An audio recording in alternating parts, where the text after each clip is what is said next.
welcome everybody. This is Tommy Gilmore with Noisy Bird Digital Marketing, and you are watching another edition of Spotlight Southern Utah.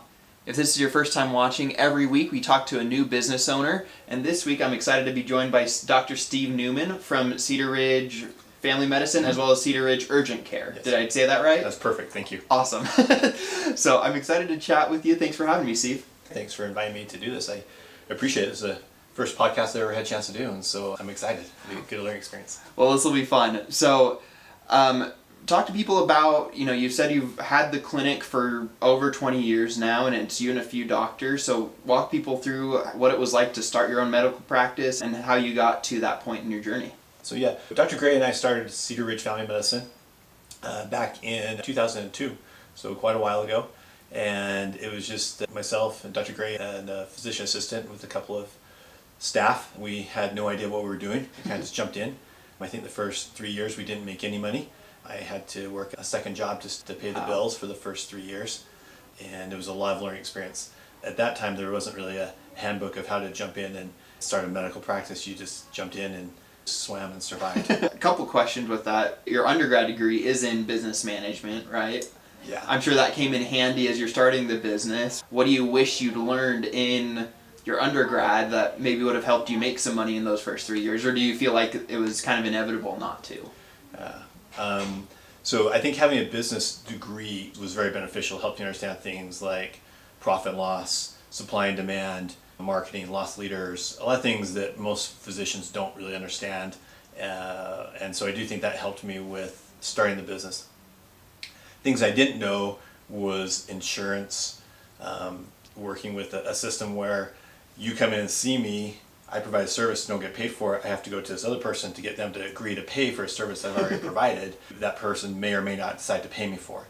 And so learning how the dynamic of that whole system works was very interesting, but I don't think you would have learned that in undergraduate. So for me, having the undergraduate, having some basis and then just jumping in the river and trying not to drown was probably the best way for me to learn. Yeah, that makes sense. I think a lot of people that are watching tend to be kind of younger business owners. They're in that 2 to 3 years, and they probably are working a full-time job. They're starting to feel profitable, but they're like, man, this is really scary still. They're still in that second job phase for some people. Do you have any advice for somebody that's like, how do I juggle 2 jobs and my personal life and other obligations they might have in their life?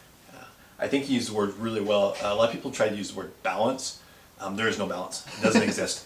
It really doesn't exist. But you're juggling. You're juggling a camel, a marble, and a stick of dynamite. Yep. And whichever one you're holding for the time is when you have balance, but besides that you don't. My advice for someone doing that is stick with it and have fun. That it's, for myself and most of those who are starting businesses, the risk and the thrill of being able to lose is what drives you every day. Mm-hmm. There's this thing called a stress response curve, and it kind of starts and kind of peaks up and then it starts coming down, and as you get more and more stressed, you actually become more and more productive. And as you hit a certain point, that's where we try to live our balance. If you start becoming too stressed after that, you start becoming less productive. And so I think the advice is that learning where that pivot point is of balancing stuff. So the answer is you will never find balance, but you'll be able to juggle. Yeah. And I like what you're talking about with that Stress response curve. I've definitely found that in my business. I'm primarily responsible for sales in my business, getting new customers, bringing them on, and then I have a business partner who helps oversee a lot of the fulfillment side because he knows all of the technical, fun marketing stuff. And so the times where I'm in front of customers and all that, I'm like, it's the ball's flowing, the juices are flowing, it's like, man, this is awesome, and I get a little complacent. And then I see the numbers start to dip the next month, and I'm like, oh shoot, I gotta and so I revamp those efforts, and that stress kind of helps drive me. And so I've definitely seen that in my business. I'm sure people that are watching have felt that too. Gets us out of bed in the morning, keeps us up late at 2, 3 o'clock in the morning, makes us wake up at 4 in the morning, realizing we didn't do stuff. But there's a certain group of people who thrive on that, mm-hmm. and there's a certain group who certainly don't. And I'm certainly one of those and those of us who have small businesses, that's what motivates us and drives us, that risk of success and that risk of failure. For sure. That's why we do things. Yeah. So you guys have opened this new clinic. It's the Cedar Ridge Urgent Care. Correct. Yep. We're on the north end of town, right next to the bowling alley for people that haven't been. What made you go from having your family practice and that over there by the hospital to now we have this building here? So the urgent care is kind of a growth out of having a regular clinic. So with our clinic, as we mentioned, we started with 2 physicians and a PA, and now we have 4 physicians and 9 physician assistants, and so some growth. On average, a physician will carry a panel about 3,000 patients. A physician assistant will carry about 1,500 or so. So if you do the math, in theory, we could have up to 25,000 patients. Well, we can't get them all into our clinic, and those patients do have a tendency to get hurt or get sick, especially at nights, weekends, holidays. And the other option is the emergency room, and so you can go into the emergency room and get an x-ray for $500 and pay another $1,000 to get seen. We wanted to give people a high quality cost alternative, and that's where we have the urgent care. So someone can come in here and get an x-ray for less than $100, and office visit for a fifth of the price or a tenth of the price of what we see in the emergency room, and so that's how we do it. And so with part of our responsibility as physicians and physician assistants is to provide good quality care in a timely manner, in a cost-effective manner. And the urgent care was just kind of the outgrowth of that, because people get hurt, they get sick, and the Institute Care here in town has done a fantastic job. It's just that the population has grown to the point where we just need more services to be able to be provided. Well, and it's nice too for people that want to come. There's a possibility that you're able to see a physician or a doctor that you've already seen and trust and things like that. Like if I've seen you before in the past and I come into the urgent care with, broken arm because I flew off the trampoline or whatever on a Saturday, then I'm like, oh, Dr. Newman, like I know him, I trust him. It can be that kind of weirdness at the Instacare because that's their full-time thing, right? Right, yeah.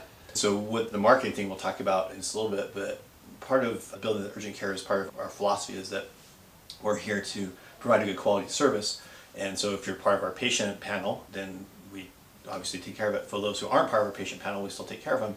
But our goal is to get them better and then get back to their providers, because we feel like that's where the best care is. Not just you come to urgent care, see us for 14 times, but we get you stabilized, get things taken care of. If you're within our panel, we get you back to our clinic. If you're with some of the other providers, we get you back over there. And that's our goal, to help the best health of the whole community in total.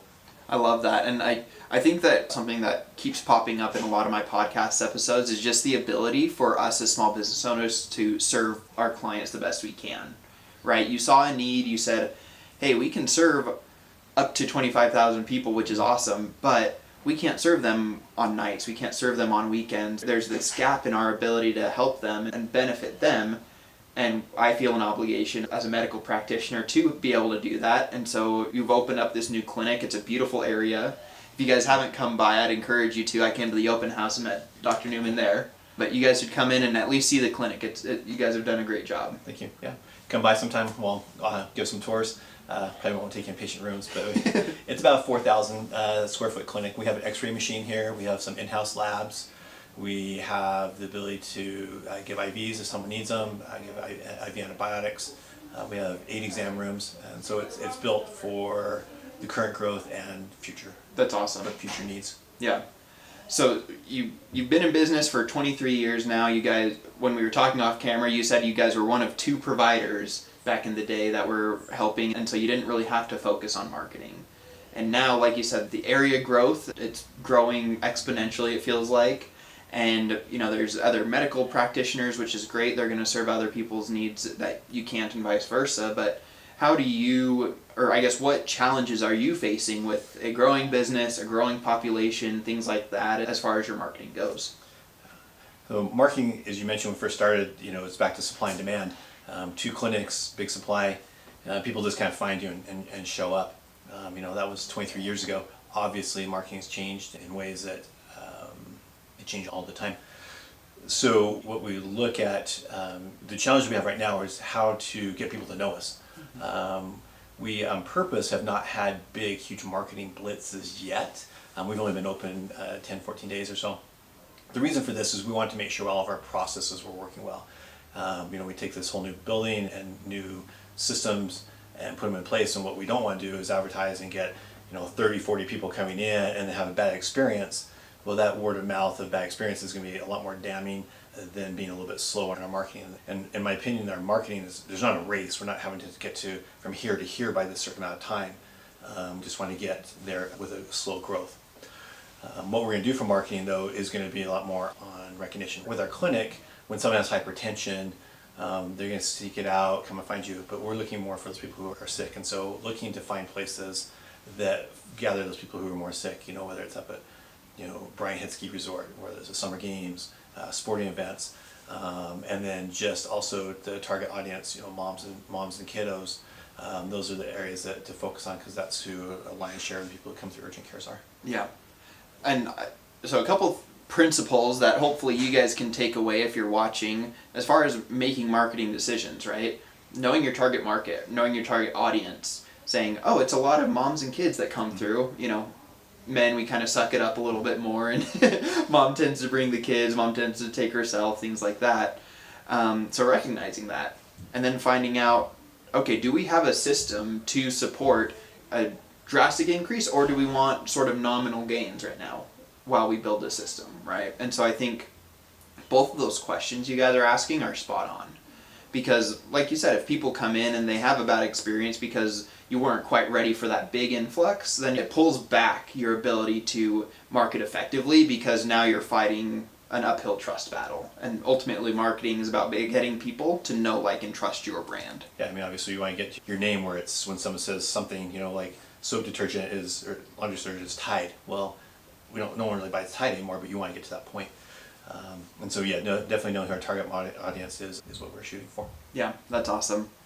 So this has been awesome. I hope that you guys are getting a lot of the value from learning what it's like to, even doctors. You guys go to school for all this stuff. You learn all these great things, but it doesn't necessarily prepare you to open a business all the time. In fact, most physicians are horrible business people. A lot of the ways that clinics historically have just survived is if you see enough people and generate enough revenue, you can make up for stuff. But most physicians don't have business knowledge, don't have business experience, they don't have marketing experience, they don't have managerial experience. And so it takes some time, and that's why I said for me, jumping into the stream and swimming has helped me to get where we are now, of learning how to market and communicate and prepare people to have a good quality product when they show up. That's awesome. So those things are super important, guys. If you're watching and you're wondering, like, man, am I alone in feeling this? Absolutely not. People that go to school for way longer than we did feel that same way, and even with a business degree. Yeah. So take solace if you're in that lower stage of business right now. Yeah. If you feel like you're drowning, you probably are. Yeah. And it's okay, but you learn how to swim, and then you learn. So I have some younger people who are brought on to help run some of the business, and sometimes, wow, how did you know that? Like, well, 23 years of making a lot of mistakes and taught me a lot of things. Yeah, I think that's a lot of businesses. You go through something, you make a mistake, and you learn from that as quick as you can so you don't replicate it. Yep.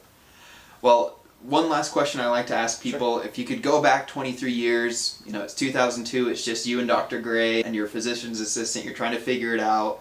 What's something you wish you knew back then, as far as owning a business goes, that you feel like you've learned probably by those mistakes? So the things that I think I would try and tell myself is, number one is provide a good quality product. No matter what happens, is provide a good quality product, and I think we've done that. Number two is, if you have a service that is needed, and in this case it's a little bit unique because in general people will need medical. So we know we have a target audience generally that is pretty recession proof. I probably would have invested in more infrastructure early when things were less expensive. Now, we always think things are always more expensive when we're there, but we know over time, inflation and stuff like that, I would have bought more land, I would have done other things like that. I would also have probably tried to enjoy the ride a little bit more. Mm-hmm. I would have said, okay, I know I haven't slept for 2 or 3 days, I know that I haven't been paid, but still sit back and try and enjoy it. And then lastly is realize that there is no balance, it's just juggling. And unfortunately I think my wife has learned that. She's learned to be very, very patient with me. And so maybe that's one thing I can say is if you are married, involve your spouse with this. And my wife has learned a lot, and she is a good sounding board when I feel like I'm about to lose it. She's like, settle down, you're fine, it's all okay. Yeah, definitely. I feel the same way about my wife. I'll go to her and I'm like, I know you don't understand this, I just need to talk to somebody about it. My wife's been really, really, really good about that. And sometimes you go to like your office manager or something like that, you throw it off and they want you to do something, and so like, oh, start firing people, not really. This. I'm like, no, I just need to bounce somebody off of somebody. I just need to hear myself talk out loud to my wife, and my kids now have been really good about doing that. That's awesome. Yeah, a support system, I think, when you're going into entrepreneurship helps you sink or swim, whether that's a good spouse, good business partner, good mentors, all of those, like, your network really does help during those, I'm 72 hours into not sleeping because of this big thing or whatever. Yeah. And I did kind of bring up something about advice that I think I did well, but would give advice to new entrepreneurs is be careful of debt. The reason we didn't put a ton of investment in more infrastructure I wish we had is because we didn't have the money. As with a private clinic as opposed to like owned by a hospital, is if we don't generate revenue, there's no money. There's no one to back us up. There's no one coming, as I say, there's no one coming to save us. If we don't swim, no one's coming to save us. So we were very prudent and avoided a large amount of debt early, which has helped me to sleep better. Debt is a big burden that you can't get rid of. Yeah, it's such a psychological stressor, and it's hard to shake that off, for sure. Well, Dr. Steve, this was super fun. I appreciate you letting me come by, letting me look at the facility, and I hope that people watching learned a little bit about what it's like to start a business and grow it, scale it, things like that.